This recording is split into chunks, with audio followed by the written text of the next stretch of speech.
Hello viewers, আসসালামু আলাইকুম। আশা করি ভালো আছেন। ইউআরএল ইউনিফর্ম রিসোর্স লোকেটর বা ওয়েব অ্যাড্রেস। প্রতিটি প্রোফাইলের নিজস্ব ইউআরএল থাকে। প্রতিটি ইউআরএলই ইউনিক, কিন্তু এই ধরনের ইউআরএল দেখতে একটু অড মনে হয়।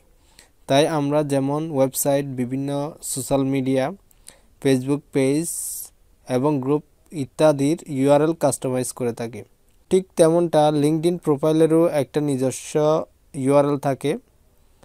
আজকে আমরা জানব কিভাবে লিঙ্কডইন প্রোফাইলের ইউআরএল চেঞ্জ বা কাস্টমাইজ করতে হয়।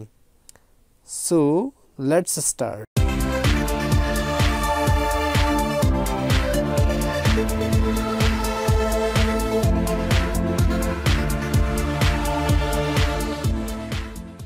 ভিউয়ার্স, ইউআরএল কাস্টমাইজ করার জন্য প্রথমে আপনারা লিঙ্কডইনে প্রবেশ করবেন। এরপর ভিউয়ার্স আপনারা প্রোফাইলে ক্লিক করবেন। এরপর এখান থেকে ভিউ প্রোফাইল এই অপশনটিতে ক্লিক করবেন। এবার স্ক্রল করে নিচে নামবেন। এরপর এখানে দেখতে পাচ্ছেন কন্ট্যাক্ট, তার ডান পাশে দেখতে পাচ্ছেন একটা পেন্সিল আইকন। এই পেন্সিল আইকনে আপনারা ক্লিক করবেন।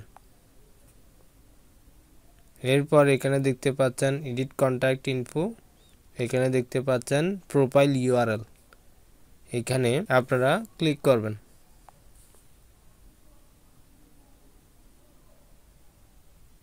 এরপরে একটু স্ক্রল করে নিচে নামবেন। এখানে আপনারা দেখতে পাচ্ছেন এডিট ইউর কাস্টম ইউআরএল, এখান থেকে আপনারা পেন্সিল আইকনে ক্লিক করবেন। ভিউয়ার্স, এখানে আপনারা একটা নোট দেখতে পাচ্ছেন, your custom URL must contain 3 to 100 letters or numbers। আপনার কাস্টম ইউআরএল অবশ্যই কন্টেইন করবে 3 থেকে 100 লেটারের অথবা নাম্বার বা সংখ্যা। Please do not use space, symbols or special character. এখানে বলছে আপনারা কোনো স্পেস ব্যবহার করতে পারবেন না, কোনো সিম্বল অথবা স্পেশাল ক্যারেক্টার ইউজ করতে পারবেন না। ভিউয়ার্স, এই কাস্টম ইউআরএলে আপনারা যে নামটি অ্যাভেলেবল থাকবে সে নামটি আপনারা ইউজ করে, অর্থাৎ আপনাদের পছন্দের যে অ্যাড্রেসটি ওই অ্যাড্রেসটি দিয়ে আপনারা সেভ অপশনটিতে ক্লিক করবেন। ব্যাস, আমাদের ইউআরএলটি অর্থাৎ কাস্টমাইজ ইউআরএলটি সেভ হয়ে গেল।